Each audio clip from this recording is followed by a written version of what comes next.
Si vous entendez plus souvent les gens dire Bendamba dit tok c'est aux hommes, c'est plus souvent une expression que les fans de Mindik disent aux fans de Bitam.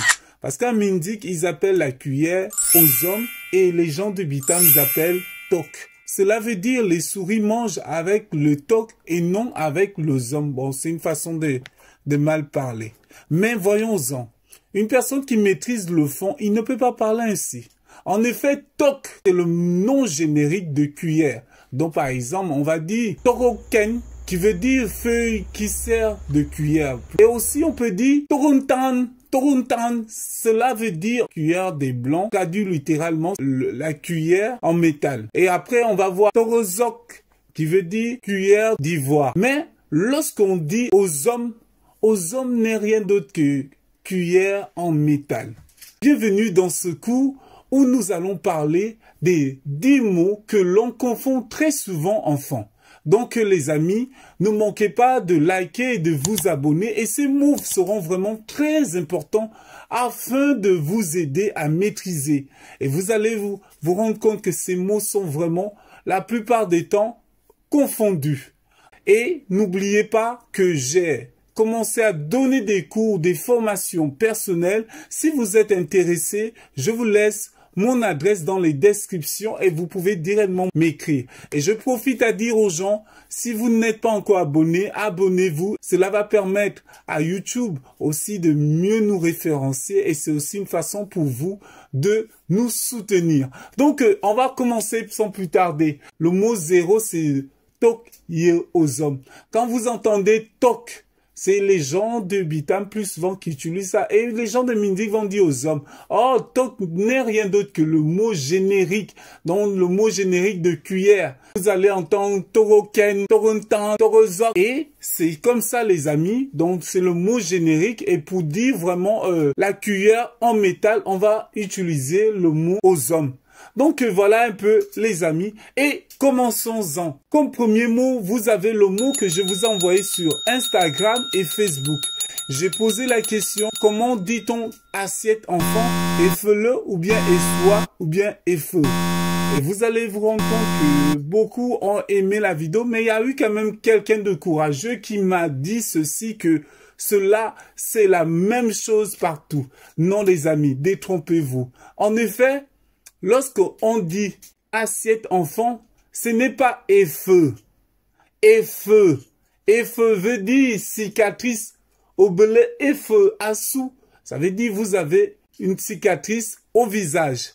Et quand on dit essoie, essoie. Essoie veut dire disque pour vous encourager. Et comment dit-on assiette enfant? Assiette n'est rien d'autre que effeule. Eiffel, ou bien tout simplement pour ceux-là qui prononcent vite, Eiffel, Eiffel. Donc voilà les amis, premier mot. Et voyons le deuxième mot aussi. Et pour ceux-là qui ne sont pas encore abonnés, je profite à vous dire de vous abonner et on continue. Donc, deuxième mot, vous avez le mot route. Comment dit-on route enfant? Beaucoup vont dire nzong. Oui les amis, détrompez-vous, route n'est pas nzong enfant. Route, nzong n'est rien d'autre que rue. Quand vous dites que je vais à la rue Makenzong. Or, les routes sont un peu plus grandes. La route, on appelle ça Essala. Essala. Voilà les amis, donc route, c'est Essala et non nzong. Ok, comme troisième mot, le mot où beaucoup utilisent plus souvent, et moi j'étais même le premier à le croire. Ce mot qu'on appelle piment. Comment vous dites piment enfant? Beaucoup vont dire ondondo, ondondo. A dit ondundo mayi, ondundo. Plus souvent, c'est nos amis, mes frères de Bitam qui utilisent plus cela. Le piment n'est pas ondundo, les amis. Je suis désolé pour vous l'annoncer. Piment, c'est épice. Le piment, c'est l'épice. Et comment dire piment, enfant, on va dire okam. Okam, normalement, c'est piment culinaire. Donc voilà les amis, ce troisième mot, je suis sûr et certain que vous avez appris quelque chose là-dessus. Et comme quatrième mot, vous avez le mot chaussure. Chaussure, comment dit-on chaussure enfant? Beaucoup vont dire chaussure que c'est ngop. Ngop. Détrompez-vous, chaussure ne veut pas dire ngop, enfant. Chaussure, ngop veut dire chaussure fermée en cuir. C'est ça, ngop. Or, quand on veut dire, quand d'autres personnes vont vous dire untsot, non les amis, untsot veut dire sandales, les claquettes ou encore les sans confiance. C'est ce qu'on appelle untsot.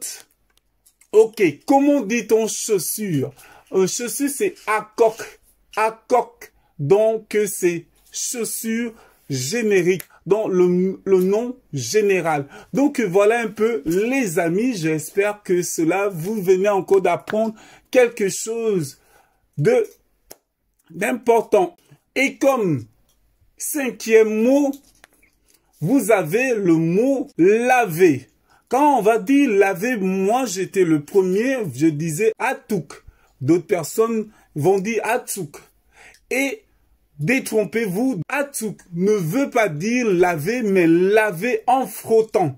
Quand vous dites atouk, atouk, aturbito, mve, aturbito, donc mve est en train de laver en frottant les vêtements. Ce mot asop, asop, asop, normalement, c'est laver en essuyant. Par exemple, lorsque vous lavez les assiettes, vous dites ma soupe bissoie. Vous n'allez pas dire ma touque bissoie. Donc, les amis, ces deux mots sont à bien retenir. Lorsque vous lavez les assiettes, dites asop bissoie. Et lorsque vous dites vous lavez les habits, c'est atouk bissoie. Et d'autres personnes vont dire atouk. Ok, les amis, merci les amis. Et pour ça, c'était le cinquième. Et comme sixième mot, les amis, c'est un mot dont je vous ai déjà parlé. C'est cheval. Comment vous dites cheval, enfant? D'autres vont me dire, non, c'est ekamlot. Et d'autres vont dire, un ben. Voyons maintenant la différence. Qui disent ekamlok. Normalement, ekam vient de cette phrase. Carmelo, carmelo, carmelo. Donc, c'est-à-dire celui qui n'a pas des oreilles. Or, carmelo ici, ça veut dire qui est têtu. Quel animal qui est têtu? C'est l'âne, les amis. Et voilà pourquoi, si vous regardez chez les Ewondo, les Boulous, ils gardent ce mot qui a donné et Camelot, c'est l'âne. Et le cheval, c'est un ben. On continue. Et comme septième, vous avez le mot couleur. Beaucoup vont se dire couleur, c'est un san. Non, les amis. Un san, c'est le teint. Un san, c'est le teint. Un san, donc il a un beau teint. Et comment dit-on couleur? C'est un swing. Un swing. Donc, les amis, on continue. Et comme huitième, vous avez la robe. Beaucoup vont dire non, la robe c'est ezinga. Non, les amis, la robe n'est pas ezinga. La robe, ezinga veut dire toge, enfant. Et la robe n'est rien d'autre que elinga. Elinga. Voilà les amis, et on continue ce neuvième mot que je vous vais vraiment, ce mot vraiment que beaucoup d'entre nous, on a toujours confondu, c'est l'arrière d'une maison. Moi, j'ai toujours utilisé le mot falga, makafarga, makafarga. Non les amis, falga n'est pas l'arrière-cour, mais buisson arrière. C'est le buisson arrière de la maison, les amis. Et comment dit-on l'arrière-cour? Donc, c'est faire. Vous voyez, faire. Et plus souvent, c'est plus souvent les gens du BT de Bitam qui le prononcent bien et chapeau à eux. Et comme 10e mot, les amis, et j'espère que ce cours vous a plu, vous n'allez pas vous tromper. Dites-le moi en commentaire si je me suis trompé et toutefois, on est là pour apprendre.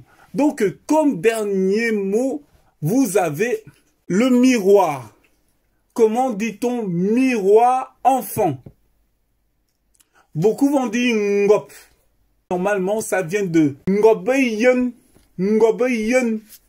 Ce qui veut dire littéralement le cadre du miroir. C'est là où ngop est sorti. D'autres personnes vont dire yen. Oui, les amis, le miroir, c'est yen. Yen. Parce que ça vient du verbe yen, le verbe voir. Et le seul mot enfant qui veut dire pleinement miroir, c'est yen. Donc, les amis, j'espère que ce cours vous a plu et ne manquez pas de liker, de vous abonner et bibrasine. Merci et abonnez-vous. À la prochaine. Ciao.